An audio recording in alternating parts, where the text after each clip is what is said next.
Hello friends, welcome to my channel. குயிக்காக ஈஸியாக ரசமலாய் எப்படி பண்ணுறதுன்னு பார்க்கலாம். நான் எம்டிஆர் பாதாம் மிக்ஸு சின்ன பேக்கெட் 3 எடுத்துருக்கிறேன்.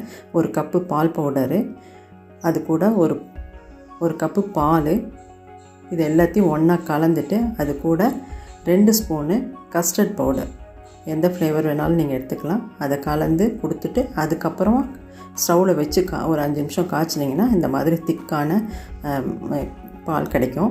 அதுக்கப்புறம் ஒரு ப்ரெட்டில் ஒரு நடுவில் கப்பு வச்சு இந்த மாதிரி ரவுண்டாக கட் பண்ணி எடுத்து அதை அடியில் வச்சுட்டு அதுக்கப்புறம் மலாய், இது நம்ம பாதாம் மிக்ஸை ஃபஸ்ட்டு ஊற்றிட்டு அதுக்கப்புறம் நடுவில் மலாய் வைக்கணும். இது பால் ஏடை எடுத்து அது கூட கொஞ்சம் கண்டென்ஸ் மில்க்கு சேர்த்து கலந்தோம்னா மலாய் ரெடி.